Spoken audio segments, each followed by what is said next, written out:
Welcome. మీరు చూస్తున్నది run TV Telugu. నేనే మీ శాలిని ప్రియ. మన చుట్టూ జరుగుతున్న చిన్న పెద్ద సంఘటనలు, రాజకీయ పరిణామాలు, అంతర్జాతీయ విశేషాలు అన్నింటినీ మీ ముందుకైతే తెస్తున్నాం. కుటుంబ కలహాల కారణంగా మదనపల్లెలో చోటు చేసుకున్న విషాద ఘటన నుంచి, తిరుమలలో అమలవుతున్న కొత్త నిబంధనలు, హైదరాబాద్ వాతావరణ పరిస్థితులు, సివిల్స్ అభ్యర్థులకు ప్రభుత్వ సహాయం, నగరంలో దోపిడీ కలకలం, దేశ విదేశాల్లో ముఖ్యమైన పరిణామాల వరకు ఇవన్నీ మీకు అందించబోతున్నాం. మరి ఆలస్యం ఎందుకు, మొదలు పెడదాం ఈ రోజు ముఖ్యాంశాలతో. మొదటగా మనం చూసుకున్నట్లయితే మదనపల్లెలో కుటుంబ కలహాల కారణంగా డ్రైవర్ ఆత్మహత్య. మదనపల్లె మండలంలో ఒక దారుణ ఘటన అయితే వెలుగు చూసింది.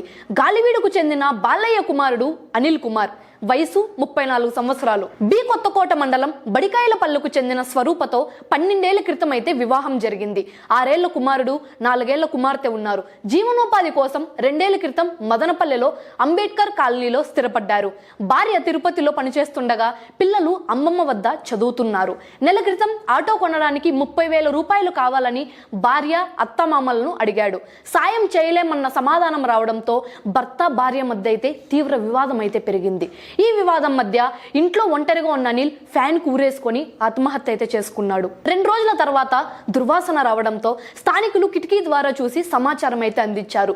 పోలీసులు కేసు నమోదు చేసి దర్యాప్తు చేస్తున్నారు. తిరుమలలో వాహనాలకు ఫాస్ట్ ట్యాగ్ తప్పనిసరి. తిరుమల శ్రీవారిని దర్శించుకునే భక్తులకు కీలక గమనిక.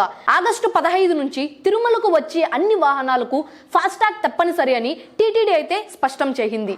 అలిపిరి చెక్ పోస్ట్ వద్ద భద్రత, రద్దీ నియంత్రణ, పారదర్శక సేవల కోసం ఈ నిర్ణయం అయితే తీసుకుంది.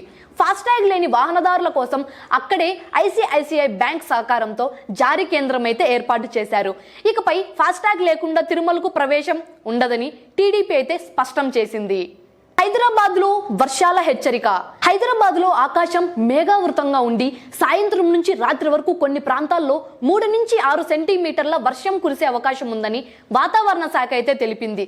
ఆగస్టు 12 నుంచి 16 వరకు పలు ప్రాంతాల్లో మోస్తరు నుంచి భారీ వర్షాలు కురిసే అవకాశం ఉందని కూడా హెచ్చరించింది. సివిల్స్ అభ్యర్థులకు తెలంగాణ ప్రభుత్వ ఆర్థిక సాయం.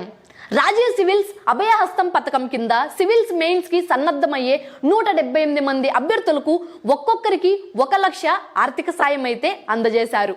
ఈ చెక్కులను ఉప ముఖ్యమంత్రి మల్లు బట్టి విక్రమార్క అందించారు. ఇంటర్వ్యూ దశలో ఉన్న వారికి కూడా 1 లక్ష, ఢిల్లీలో వసతి సౌకర్యం కల్పించనున్నట్లు భరోసా అయితే ఇచ్చారట. ఈ పథకం వల్ల రాష్ట్రం నుంచి ఎక్కువ మంది సివిల్స్ లో విజయం సాధించాలని ప్రభుత్వ లక్ష్యం. చందానగర్ లో జ్యువెలరీ షాప్ లో దోపిడీ, కాల్పులు. చందానగర్ లోని ఖజానా జ్యువెలరీ షాప్ లో 6 దుండగులు దోపిడీకి అయితే పాల్పడ్డారు.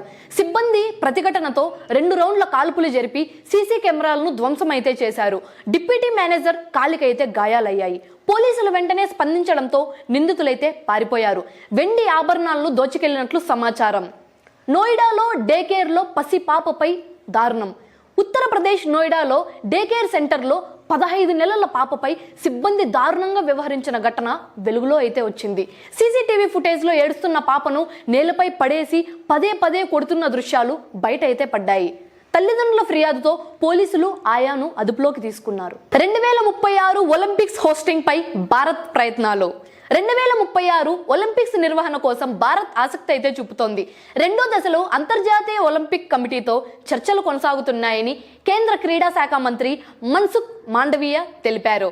ఖతర్, టర్కీ కూడా పోటీలో ఉన్నాయి. అయితే ఐఓసీ ప్రస్తుతం ఈ ప్రక్రియను నిలిపివేసినట్లు వెల్లడించింది. పాక్కు సింధు జలాల సరఫరా నిలిపివేత. ఉగ్రవాద దాడుల నేపథ్యంలో భారత్ పాక్కు సింధు జలాల సరఫరా నిలిపివేసింది. దీన్ని పునరుద్ధరించాలని పాక్ విదేశాంగ శాఖ భారత్నైతే కోరింది. కానీ ఉగ్రవాదంపై పాక్ వైఖరి మారే వరకు సరఫరా పునరుద్ధరించబోమని భారత్ అయితే స్పష్టం చేసింది. కొలంబియాలో గాడిద లైబ్రరీ. గాడిదతో లైబ్రరీ ఏంటి అనుకుంటున్నారా? లా గ్లోరియాలో ఉపాధ్యాయుడు లూయి సోరియానో పేద పిల్లలకు పుస్తకాలు అందించేందుకు 2 గాడిదలపై లైబ్రరీ సర్వీస్ అయితే ప్రారంభించాడు. 1990 మొదలైన ఈ సదుపాయం ఇప్పుడు పెద్ద నెట్వర్క్ గా మారి డిజిటల్ క్లాసులు కూడా అందిస్తోంది. ఏమైనా గాడిద లైబ్రరీ చాలా ఇంట్రెస్టింగ్ గా ఉంది వినేకి. చైనా సరిహద్దు సమీపంలో భారీ రైల్వే ప్రాజెక్టు. చైనా, టిబెట్, షిన్షాంగ్ ను కలుపుతూ 95 బిలియన్ యువాన్లతో భారీ రైల్వే ప్రాజెక్ట్ అయితే చేపట్టనుంది. దీని మార్గంలోని కొన్ని భాగాలు భారత్ LAC సమీపం గుండా వెళ్లనున్నాయి. ఈ ప్రాజెక్టుకు రక్షణ పరంగా ప్రాధాన్యం సంతరించుకుంటుందని చైనా మీడియా అయితే పేర్కొంది. ఇవే ఈ రోజు ముఖ్య వార్తలు.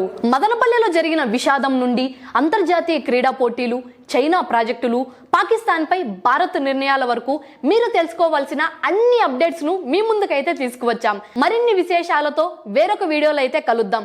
అప్పటి వరకు నేను మీ శాలిని ప్రియ, రన్ టీవీ తెలుగు. ఈ వీడియో మీకు ఇంట్రెస్టింగ్ అనిపిస్తే మీ ఫ్రెండ్స్ అండ్ ఫ్యామిలీ మెంబర్స్ కి షేర్ చేయండి. అలాగే ఈ వీడియోని సబ్స్క్రైబ్ చేసుకొని మా రన్ టీవీ తెలుగు ఛానల్ని ఫాలో అయిపోండి.